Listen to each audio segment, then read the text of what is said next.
All right, this is episode number 3 on... Episode number 2. No, it's number 3. Number 1 was physical. Number 2 was mental health personally. And number 3 is going to be how our taking care of our mental health or not affects our responsibilities at work.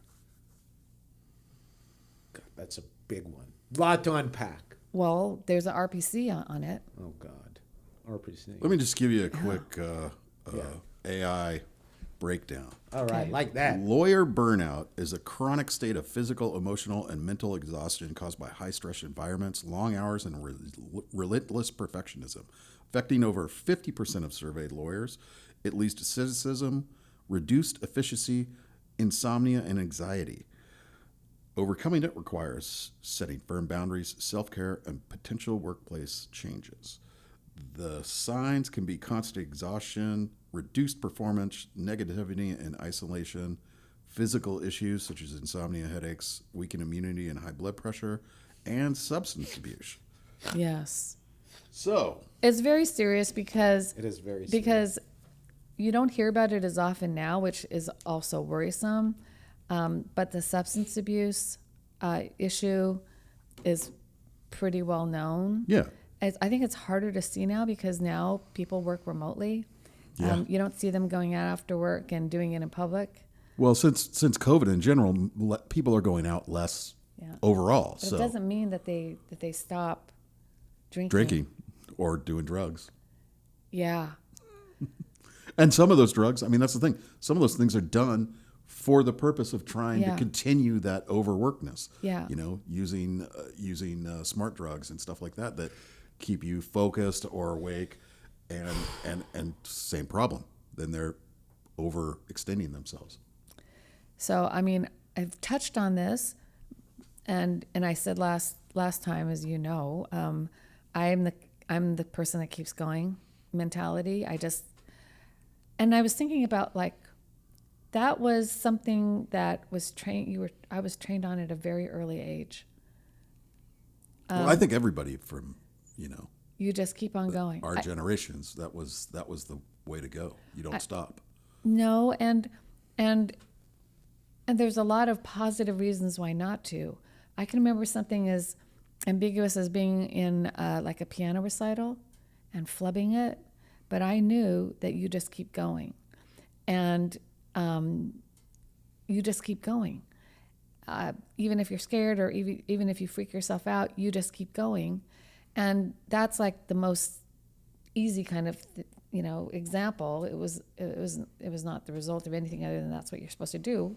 This as a musician, you just Yeah. keep on going. No, you just and keep you hope playing. maybe people just thought, well, that was just meant to be. Nobody like will that. notice if you keep playing. Yeah, a few people will, but mostly the audience won't know. But that metaphor carries over to what we're talking about, and especially when people are dependent upon you, it's hard if you're responsible. Feel responsible to stop.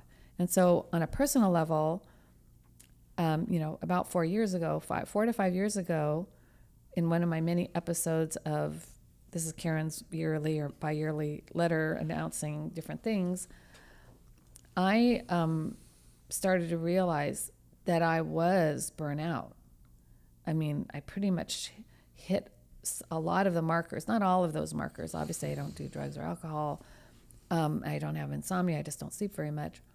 But I did feel oppressed, and I felt like, how can I keep doing this?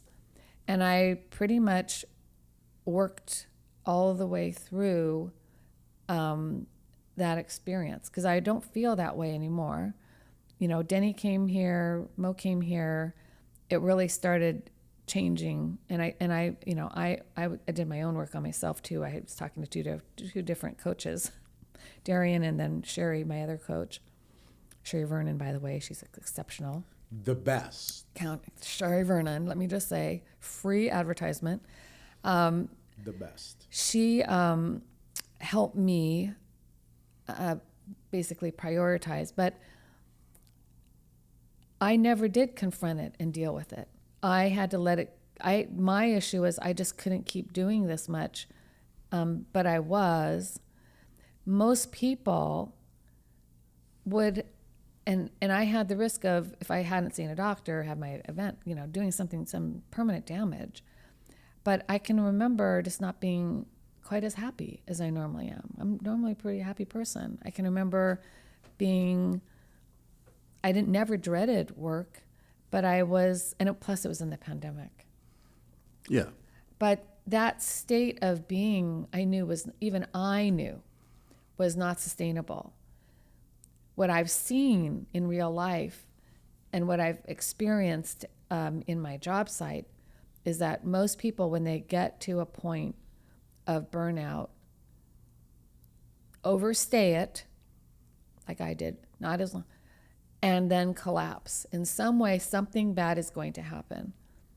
That's been my experience of seeing friends, other colleagues, some coworkers, some family. That is typically what happens. You don't just have a burnout and suddenly. It's a long time brewing. You pass that point of no return. You should have stopped before you became burnout and dealt with it, but you didn't. You just kept going, and now you're burnt out, and that's a really dangerous time. Because not only for you personally, but your clients, your law firm or your business, whatever it is, you have these extraordinary professional duties, or your job is in jeopardy. Your license can be pulled. Bad things can happen. You can commit malpractice. You're not thinking as clearly. Things are more foggy. You're not getting all the tasks. You become less efficient.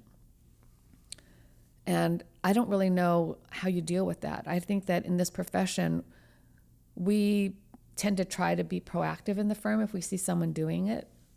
Like we can tell like somebody's really slowing down.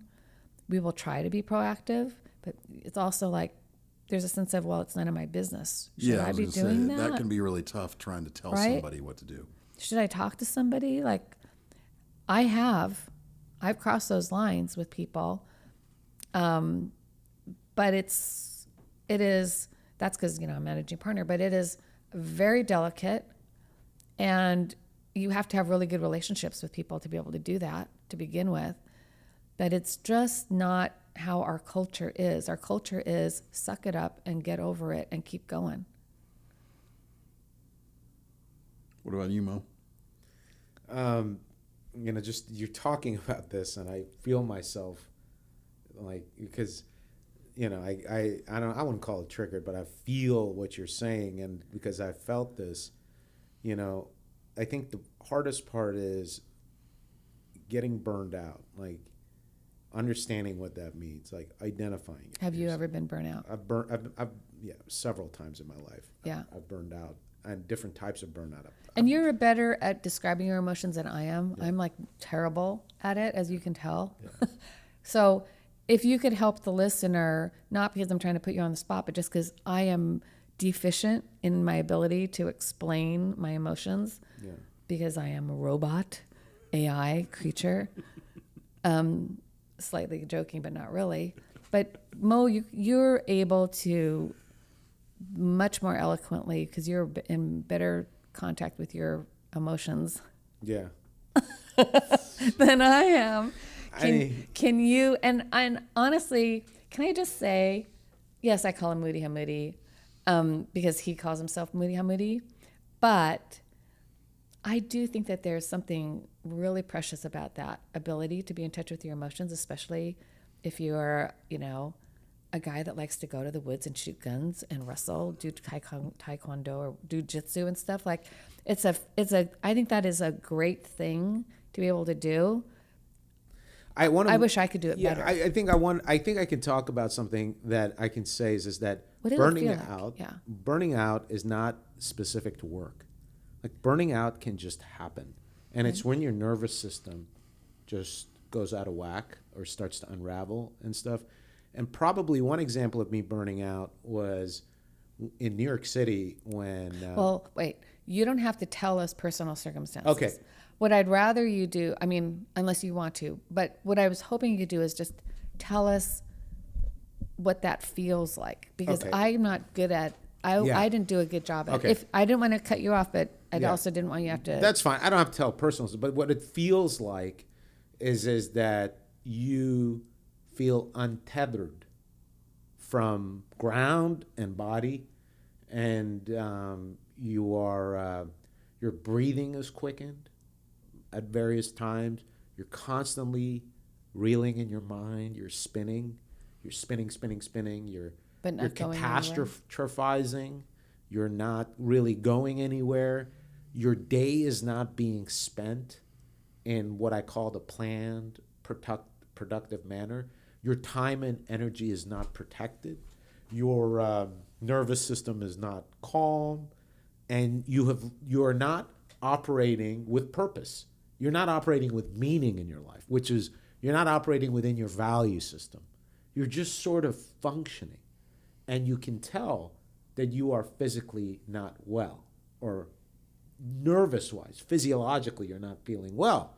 And so what sometimes people do, Can we just stop and pause there? Because my experience is that helped me to hear you say that, but I don't share all of those traits, and I wanted to know if that resonated with Mike when you've been burnt out. It does. Okay. I'd say the disconnection is what I would call the main symptom that I've always noticed whenever I'm experiencing burnout, and it's happened to me with music before, where I was doing too much, and because that's something that I do after work, but it can take up a ton of my time after work, and then you're doing, at that point, sometimes it's like I've got a second job, and the physical part, I mean, I'll feel bad all the time, headaches, neck aches. Yeah. But it's more the disconnected thing, where it's like you don't feel connected to the things that you like to do in life. Often is how I feel, and if it's work related, I don't want to do anything. That's like I really have lost interest in it all. So at that point, I'm running on autopilot. Yeah. And that's why things can go bad really easily then. Things can be messed up very easily then. And that then perpetuates that cycle even worse. If something bad happens, then you're even more depressed about it. Yeah, so that's a very good description. It skews your judgment. So like you're not making choices in the way in which you would when you're not like that. Mm-hmm. The second thing is I think it leads to depression. Oh yeah. And to me, depression to me is I have a very specific definition for it is that you stop feeling. So to me, depression is not a state of sadness. It's a state of disinterestedness where you're not emoting or emotionally responding to stimuli. And you're just sort of shut down. And so, there's like a process where as the nervous system is shooting disoriented, all over the place, it'll then go into this space. Then it'll go into the depression. So, well, and that's also when people, if people are prone to abusing things, that's when that starts, whether it's bad behavior or drugs and alcohol or dangerous behavior. Yes. All of those things is when that stuff comes out. And like I said, that then just compounds everything. It gets worse and worse and worse. And what's super interesting is you say the alcohol and dangerous judgment choices come in. They're intended to re-stimulate your nervous system. Yeah. Because you need the stimulus. Yeah. Right? So alcohol will stimulate you. But then it's a depressant, or the drug will stimulate you. Yeah. Or behavior, you want to say, and I've had somebody say this to me, it says, you are looking to want to feel alive again because you don't feel alive anymore. Yeah. That's what's driving the behavior. So I was like, oh my goodness. I feel like you guys have definitely bonded over this, and I feel very excluded. Oh, sorry. Because I do not go through that. When I talk about burnout, I literally just mean like I'm the little engine that could, and then slowly it seems like I don't want to. Oh no. That's all that it is. I don't have a desire to, I don't do this separation thing. I literally just feel like I can't do this. I'm running out of steam. And there's a slight, I think my kids would agree with this, like I am not as silly and joyful as I probably normally am, because I'm pretty silly and pretty joyful. There's just a down a notch. But I don't feel almost anything that you guys described. And that's either because I do not feel it because it's there and I just disregard it, or I literally don't feel it. I don't know which one it is. Yeah, or I think everybody has different reactions and intensity of their emotions. And it's possible that you just run more even. I am quite an even yeah, person. I mean, you just run even. It's like I definitely feel like, because I still... You still notice a change. I do. Yeah. And it's just that, like, how am I going to keep doing this? And it's more of a fatigue feeling. Where I don't stop. Like the pain and that stuff happens and you keep going. That's why I told you. Yeah. I think that I was burnt out for several years, but I just you were. going. I'm sure. I'm sure you were. Yeah. But you just kept going. I keep going. And so do Mo and I. That's the thing. Yeah. It's all of that stuff happens. But it's not until now that I'm able to recognize it. You guys have a richer experience. I'm quite jealous. I'm quite jealous. Angry you don't get enough feeling. You have a feeling. richer experience of being burnt out. I've had this very subpar experience. Maybe just because you're not describing it or had the opportunity to like sit with somebody and contextualize it. No, I'm listening to you guys, and I can listen and feel when people, and I really cannot. I cannot go. I like, yeah, that doesn't. You've even said resonate. stuff like this before. This isn't the first time we've heard that. Yeah, but it's cool that you guys are bonding over it. So please continue. Yeah, but one of the things is I've learned is that when you're very young, you develop the response mechanism to nervous system failures. But I think you guys did a great job of explaining it, and so let's talk about. Let me just talk about the thing that really resonated. It didn't resonate. It really didn't resonate with me, and I thought this is a thing that's really a problem. And you guys talked about basically a severing, which I don't have that. And I would think, and not wanting to come back, I would think that has to be extremely concerning because of how responsible both of you guys are, right? You're responsible for running this firm and doing all this stuff. You're responsible ethically to your clients. Like, how does that, like the fact that you have that experience, does that in and of itself cause you distress? It doesn't for me anymore because I learned how to deal with it. To avoid it. And that took a long time. Yeah. I won't say that that's an easy thing to do, but I learned what a lot of my triggers were, the way that I reacted to stuff. And it also helps that I'm started taking medication. All of those things help deal with it, but it's mainly recognizing when it's happening and dealing with it before it goes too long. Like you said, you thought you were doing it for a long time. If that can be years, then you definitely could have made changes before then that would have affected it. Taking time off, spending more time in relaxing situations, doing meditation, finding hobbies that help you relax. All of those things are things that you can do to keep burnout from happening, or just working less. Really, that's the main thing. Yeah. Taking less responsibility in the workplace. And some people can't do that. Yeah. And they will then continue to deal with burnout if they don't find a way to deal. How do you come out of it? How do I come out of it? Yeah, Mike told us how he comes. Well, I mean, like right now in my life? Well, you can use any part in time. I mean, like, I think that you are very good in like... Just talk to people that might be suffering from burnout. Well, if you're suffering from burnout, I always say there are two things, like support and meaning. They work hand in hand. Support is your circle, the people who support you. And meaning is your value system, but it's also your social value system, right? Like who's your tribe and people and thing. You have to tap into support and meaning. And so one of the things I do is I've developed is I go to my support system and I let them support me. And I tell them I'm overwhelmed or I'm starting to feel overwhelmed. And then I listen to what they tell me. And so they'll tell me like, you have to organize your life more. You have to be more this.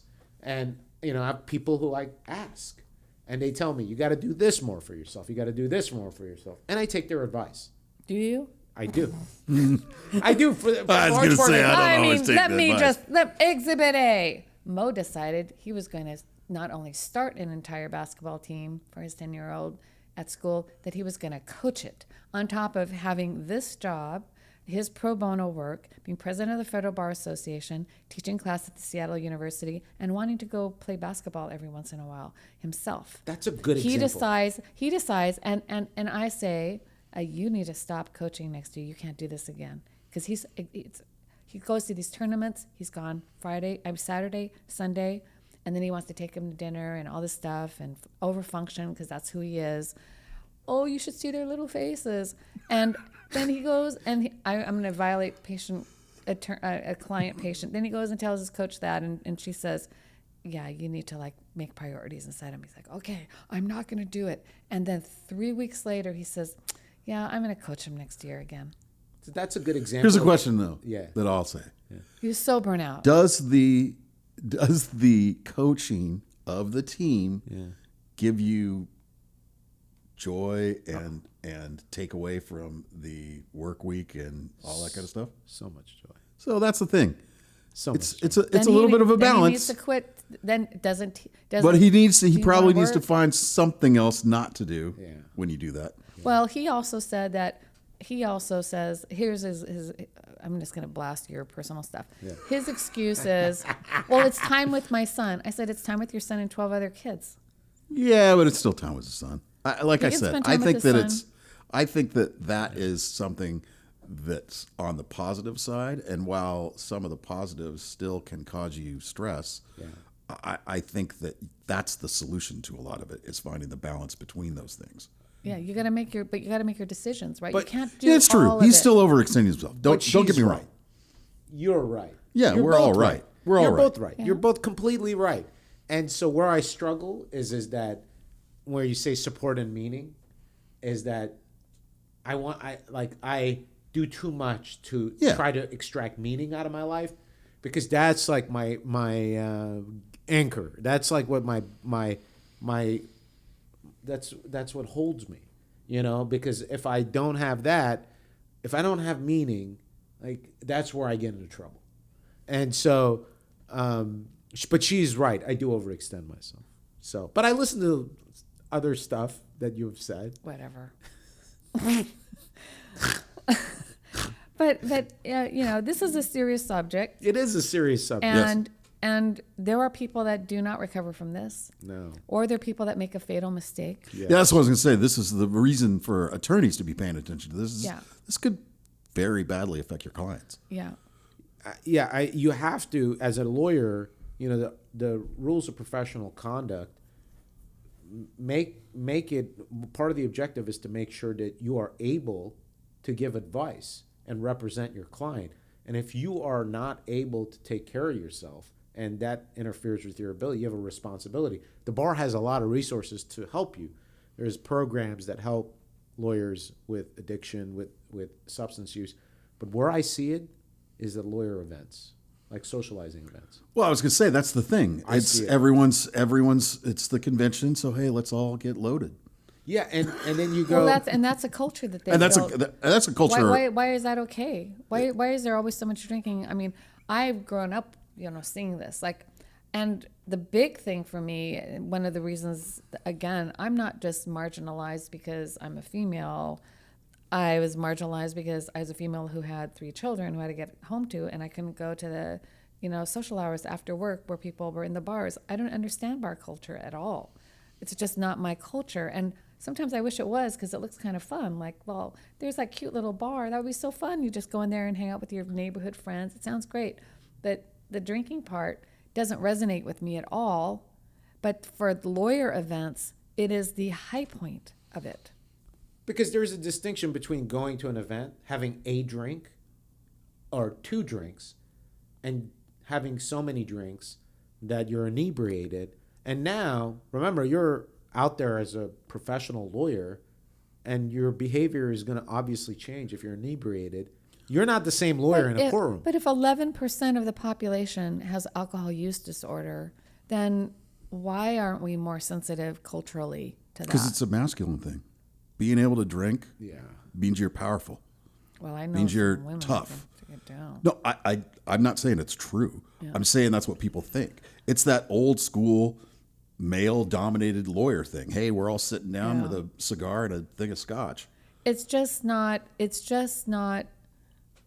I mean, this firm has gone through a cultural shift. We would do president exchanges, which could be very fun, the white elephant president exchanges, but 90% of it was alcohol. It was always alcohol. That's so true. That so many gifts I received, and that's fine, right, nice for people that can like it and drink it responsibly. But what about the 11% of the people there that are secretly, because they don't come out and say it, have an alcohol use disorder? Yeah. That's a big percentage. Or just don't drink.